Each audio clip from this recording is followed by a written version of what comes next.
पांढरा शिलेदार म्हणजे नक्की काय? काळा घोडा म्हणजे तहान की काळी माती?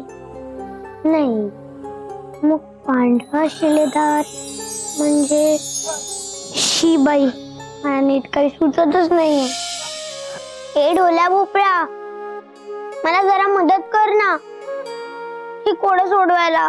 मी ढोल्या भोपळ्या? नाहीतर काय, सारखा खात असतोस म्हणून असा गरगरीत झालाय. मी ढोल्या भोपळ्या ना, तर मग तू वाळकी सुकडी काकडी. तू आधी मला कोड्याचं उत्तर सांग. तुला नकोय का मी शाळेत जायला?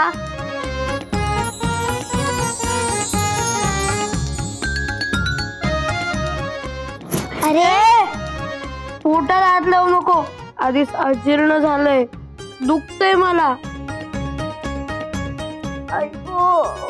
हेच ढोल्या, एवढा मसाले भात खायला कोणी सांगितलं होतं? पुढच्या वेळेपासनं तू त्या पातेल्यातच बस, मग तू पण त्या पातेल्यासारखंच होशील. उप्प्या. आता दाखवतोस तुला. आई आई ग, आई, माझं पोट. आई ग. सिंधू, मला उठायला मदत कर ना. तुम्हाला कोडं सोडवायला मदत केलीस नाही ना? आता मी तुला पण मदत करणार. जा.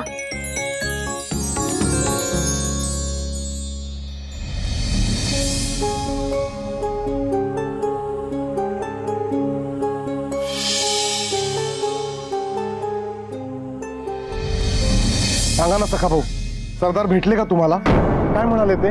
त्यांच्या समोर आपला प्रस्ताव मांडला का? काय प्रतिक्रिया होती त्यांची? तुझा उतावळेपणाच आहे ना, एक दिवशी तुझा सत्यानाश करणार आहे. काय सांगतो ते शांतपणे ऐक. सरदारांना मी रानाड्यांबद्दल बोललोय. मग सरदारांनी परवानगी दिली आहे, पण रानाड्यांच्या पिढीवर चोरी करायची म्हणजे सोपी गोष्ट नाहीये. पूर्वतयारी केल्याशिवाय जोखीम घ्यायची नाही असं सरदारांनी बजावलंय. पूर्वतयारी म्हणजे नक्की काय करायला लागेल? आपल्याला पेढीची पूर्ण पाहणी करावी लागेल, त्याची माहिती काढावी लागेल. मग सरदार येऊन डाव साधतील. मेहंदीपेक्षा जोखमीचं काम आहे आणि त्यात सरदार स्वतः येणार आहे. हो हो, सरदारांसाठी काहीही करायला तयार आहे. पण प्रश्न असा आहे की त्या पिढीची पाहणी करणार कशी? त्याची काळजी करू नका, त्याचा उपाय आहे माझ्याकडे. गुप्ते सराफांकडून चोरलेले दागिने आहेत ना तुमच्याकडे? हो, त्याचं काय?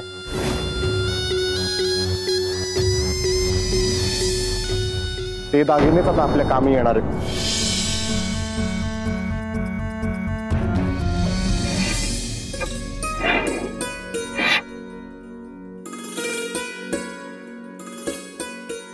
काय ग सिंधू, असं का तोंड पाडलेस तू?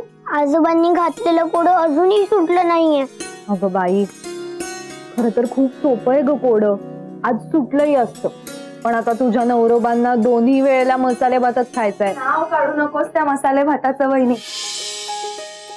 अगं दुपारी पोटभर मसाले भात खाऊन आपल्या देवव्रत रावांना झालंय अजीर्ण. पोट्टम्म फुगलंय त्याचं. ढोल्या, हे औषध दिलंय त्याला आणि रात्री लंघन कर असंही सांगितलंय. पटलंय हो त्याला. हो बाई, काय सांगताय माणसं? हो, नवलच आहे की.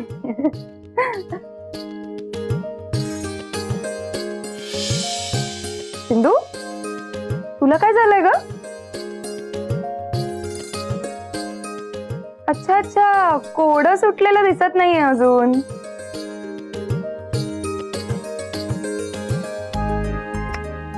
वहिनी, मी काय म्हणत होते, आता देवव्रत असंही जेवणार नाहीच आहे ना, मग आपण रात्रीचा स्वयंपाक ठरल्याप्रमाणे करू शकतो ना? हो, मी भाजी निवडायला घेते. हो सिंधू, तू ना एक काम कर, मी आता भाकऱ्या करते, त्या मी कशा करतेय ते बघ तू. कोड्याचं उत्तर नंतरही मिळेल तुला. बस.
काय सापडलं?